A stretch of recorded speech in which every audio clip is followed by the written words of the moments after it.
Welcome to Voodoo Whiskey Gaming, and this is my late review of Ghost Recon Breakpoint. I played it on the Xbox One. It's also available on the PS4 and PC. So we will start with the story. You play as Nomad once again, and you can customize him to look however you'd like. And he and 31 other ghosts are heading to Aroa Island, where a ship was recently sank. Your goal is to find out why the ship sunk, and also to find out why the island has gone completely dark. Unsurprisingly, shit goes sideways immediately. All 3 helicopters go down, and most of the ghosts die. You also find out pretty much immediately that Lieutenant Colonel Walker is against you guys, because he executes one of the ghosts immediately. Not exactly new or revolutionary, but it is in fact a pretty interesting story. So onto the audio. The only real audio glitch I ran into was during dialogue. Pretty much the first thing that comes out of either character's mouth always is stuttered or jumbled. Parts of it are missing. But anything after that in the conversation, the dialogue is fine. That being said, the voiceover work is pretty good. It's not the best I've heard, but it is pretty good. Obviously, John Bernthal does very well because, you know, John Bernthal. As for the music, I think it's good. I actually like the music in this game. I will say it does a weird thing from time to time where the action music kicks on and there's no action going on, but it's actually kind of welcome because there's at least music playing while you're traveling. As for the sound effects and whatnot, I think those are very well done. I really like the different gun sound effects for all the different weapons, suppressed or unsuppressed. I think they did a good job with that. I think they did a good job with the ambient noises too. When you're near the beach or a river or something, you can hear the water and it sounds good and it pulls you into the immersion a bit more. But let's get on to the gameplay, and I'll start with this is once again a third-person action game, but unfortunately it's not really a Ghost Recon game. It's more like the Division Jungle Island version. The problem though is that it's neither the Division nor a Ghost Recon game. It kind of shits the bed and tries to be both, but fails intensely. They've removed the AI squad mates, so you can only play with other players or completely solo. And I unfortunately didn't have any friends playing this Ghost Recon, so I had to rely on randos from time to time, and let's just say relying on randos made me rely on solo play. But it does really upset me that there are no AI companions. I thought they did a very good job with that, and it's kind of a core mechanic of Ghost Recon. It's one of the things that makes Ghost Recon what it has been. As for the Division elements, they introduce skill trees that you can develop and branch out into, assault, sniper, etc., and you get points, you level up, and that's about the only thing they really do well from the Division. I know that I generally try not to make these comparisons, but it's really impossible in this game because they're clearly going for the games for service model, and they're clearly taking it from the Division. The problem is they're just not doing it well. Before I get into all the bitching that I'm going to do, I will say that there are some things that I enjoy, but could be done better. I like the open worldness of it. I wish they could do better. The map is not necessarily well designed because vehicles, they really kind of suck to get around. Anything short of a helicopter kind of blows. I do like the missions and the mission structure. They can be multi-tiered and they can have different objectives that will take you all across the map. I think that's a cool addition. I like that there is a good variety of guns, but now I'm going to get into a complaining moment because there is a thing called the gear score in this game, and it means fuck all. They make a pretty big deal about it, and based on the gear score, you should be constantly swapping out your gun for this higher level gun. The problem with that is, and I have numerous screenshots to show it, is that just because a gun or an article of clothing is a higher level doesn't mean there's any reason to switch to it. In fact, often there is no reason to switch to it. A couple of the best examples that I have are, I had a sidearm that I switched to a level 17 sidearm from a level 2 or something, so 15 levels higher, and it wasn't at all a better gun. None of its stats were better. It just doesn't make sense. I had an AK-47, and then I got a higher level AK-47, and the only difference was that the new AK-47 had slightly better range. And you may be thinking, well, that makes sense to switch to it, except for the only thing that modified that is the item tier system, because every game has to have that, your grays, your greens, your blues, etc. And the only thing that made this higher level AK a better gun was that increased range, but that only came from a stat increase because it was a green item. It didn't do more damage, it didn't hold more ammo, it didn't have greater range on its own, it didn't have a higher fire speed, it was completely stupid. The entire gear score system in this game makes no sense. Literally every AK-47 you will get will have the same base stats. The only thing that will change those stats are the modifiers based on whether it's a green or a blue, etc. item. The other thing that makes that incredibly stupid is that there are areas in this game that they tell you not to go to unless your item score is 200 or something, but that doesn't make sense because your level 1 gun will be the exact same damage as a level 50 gun and so on up the scale. Like, I understand getting a higher level gun or higher level weapon if it increases its stats in some way, but it doesn't in this game. It makes the entire gear score system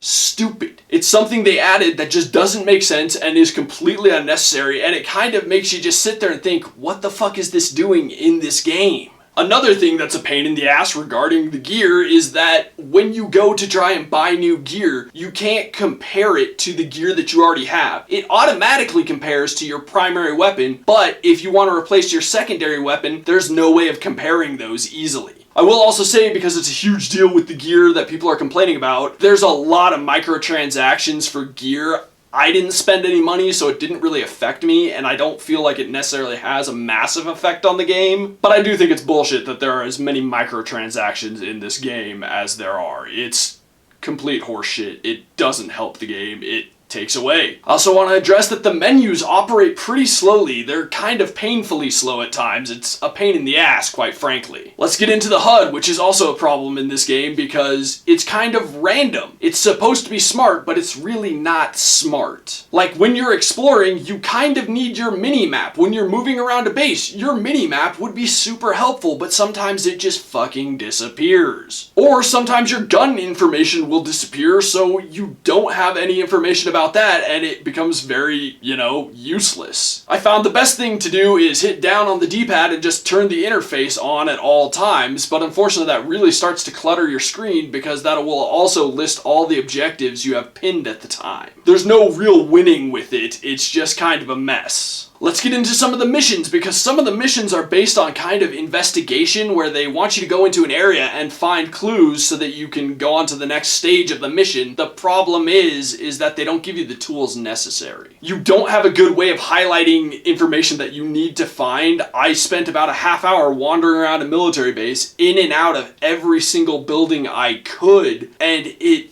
wasn't until eventually I found them. But the thing was, I had wandered through that building multiple times before it popped up and showed me that those were what I needed to see. Which someone might say is kind of like an investigation in real life. The difference being, in real life, you can pick up every document in a room, look through it, and be like, oh, this is useful or not. Not something you can do in a video game, so if it doesn't highlight it, it doesn't help you. Let's get into the over-the-shoulder camera in this game. You have a button so that you can switch to left shoulder or right shoulder. The problem is, it tends to always go back to the left shoulder whether you want it there or not. I specifically would set it to my right shoulder, and then it would just, if I interacted with pretty much anything, would go back to my left shoulder. If I was pressed against a wall and needed to have it over my right shoulder so that I could actually see the people coming around the corner, it would switch over to my left and I could just see a fucking wall. It was horrible. And originally I wasn't going to complain about it until it did that to me in a firefight, and it just made that firefight a nightmare. But it wasn't just in that firefight, it happened all the time. Oh, it's over your right shoulder, you climb up a ladder, now it's over your left shoulder. I was constantly switching the camera, not because I wanted to, but because I had to. It also doesn't help that with the HUD being as janky as it is, I wanted it on my right shoulder because all my objectives were on the left side of the screen. So the left side of my screen was practically useless a lot of the time. One of the hugest problems with this game is that there are just a ton of tiny little things that detract from the overall experience, which the overall experience isn't what I wanted to experience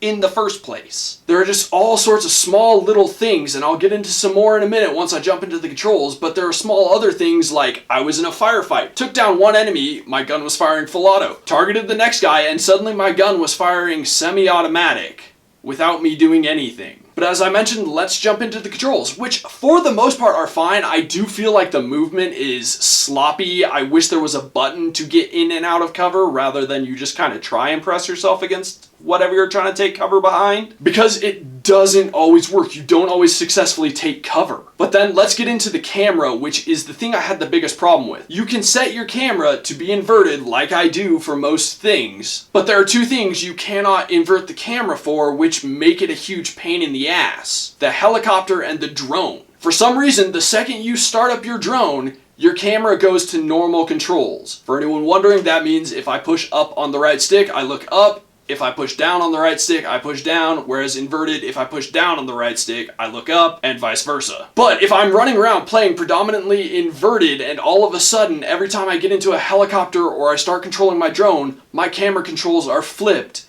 that's fucking useless. The fact that that is even happening is just completely messy, it's horrible, it's shit development. Besides that massive complaint with the controls, I will say when I was running around on foot, like I said, movement was sloppy. The aiming was good though, and I felt like the controls were responsive. Lastly, let's jump into the graphics, which this game isn't bad looking, it's just not as good looking as I would like it to be. I really feel like the world itself could look better than it does. I felt like Ghost Recon Wildlands looked much better. I mean, John Bernthal looks amazing, but some of the other characters look a little janky. They don't necessarily look as human as they should, and the environment, like I said, doesn't look great. I really wish it looked better. So to wrap this up, this game truly suffers from being a games as service game. It absolutely didn't need to be. Its predecessor wasn't, and its predecessor benefited from that. Because the worst thing you can do is when you put in your game, have it fully installed, and you try and play it, you find out it's A, always online, because that's a nightmare, and B, if you can't connect to the servers, that doesn't do you any fucking good, now does it? I wasn't actually able to play this game when I first tried to because I couldn't connect to the servers because they were down. That is unsurprisingly a huge negative about games as a service, that always online bullshit. But beyond that, the fact that they changed it to a games as a service game rather than keeping it what it was, they really stripped away the identity of Ghost Recon. But it unfortunately gets worse than that because this game is bogged down by so many other things that it takes away from what this game could have been. I was actually really excited for it. I was really excited for another Ghost Recon, but all these little things just strip away at what it is. I could nitpick for a long time about all the other problems I had, but there's no point in doing that. I tried to focus on the major things. I even tried to leave things out, but they turned into more major things. The reality of it is, this game could eventually become a good game. Give it like 6-8 months, gets a bunch of updates, becomes a worthwhile game, but as it stands, as it is right now, this game is not worth a penny. As much as I hate to say it because I really wanted to enjoy this game, I've got to say, skip Ghost Recon Breakpoint. It's not worth getting into. Okay, so in the comments down below, why don't you tell me which your favorite Ghost Recon game is? And as always, thanks for watching. If you enjoyed the video, please hit that like button, and if you like what I'm doing in general, share, subscribe. Have a good one. I do like the missions and the mission structures. I like that they're multi-tiered and they can take you all across the map. I think that's pretty cool. Fuck.